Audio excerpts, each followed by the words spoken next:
Hi, this is my review of Adventures Dark and Deep, Darker Paths 1, the Necromancer. This is an optional class for the Adventures Dark and Deep RPG, but it's also fully compatible with other old-school Renaissance games, such as Labyrinth Lord. Well, let's talk about the quality of the PDF. The quality is pretty good. Everything is very well explained.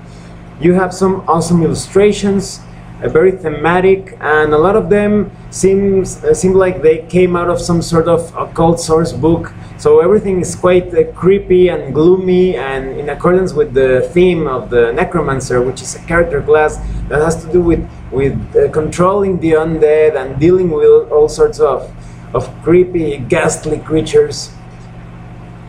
I really can't find any negative things about the PDF. It's pretty good in the quality department, and I didn't find any errors or anything that made learning about the content, how to use it in your games, difficult. Everything is very well organized. Now let's talk about the contents of the PDF. First, you get a nice introduction on what a necromancer is and how it's generally used as an antagonist in fantasy RPGs. Here they present some options on how to use a necromancer as an NPC, as an ally, or even a patron, but this supplement handles the necromancer as an evil exclusive class. That is, you have to have an evil alignment to be a necromancer. So if you want your character to be a necromancer, you need to be lawful evil or neutral evil. I would recommend chaotic evil. That they are quite difficult to handle in a party. It's possible, but you need really experienced role players to carry that out correctly. So you get a lot of advice on how to run a necromancer, how to play as a necromancer, and how to carry out evil campaigns. If you want to have an evil party, you have all the information on how to do that. Well, the necromancer class here, it's pretty standard at first. You need to be, you have a character that must be intelligent and wise, and then you have the list of abilities that the necromancer has, which is spellcasting, spellbook, create magic items, and affect undead. Now, the spellbook is just details on how the necromancer maintains and can use his spellbook. You also have rules on how to create magic items, and the affect undead is basically just as a cleric, as an evil cleric would control the undead by making a turning roll. Now, the spellcasting is the most interesting part, in my opinion, because you have a lot of fun to use spells. They all seem quite creepy and gloomy, but they are quite fun to use in many situations, not just in combat.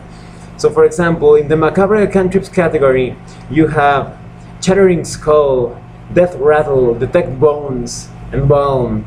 In the first level you have Algor Mortis, Autopsy, Dig Grave, Eyes of the Undead. In the second level you have Animate Dead. That's pretty cool. You want to create your undead army as soon as possible, so just that second level you get that spell right away. And you have Funeral Shroud, a Ghastly Reek, Heal Zombie, Hold Undead. And third level you have Bone Bullet, Channel Spirit, Safe Coffin, Smart Zombie. The fourth level you have Conqueror Worm, Into the Grave, Living Death, Mummy Rot. Fifth level you have Dance Macabre, Death Spell, Protection from Undead, 3. You have in sixth level Death Fog, Ghostly Fear, Memento Mori. In seventh level you have Astral Spell, Kiss of the Vampire, Leash's Aura. And you have many more spells. In total you have 75 new spells, and that adds a lot of value to this character class. That is, if you want to get this supplement just for the spells and not to play as a necromancer, you won't be disappointed.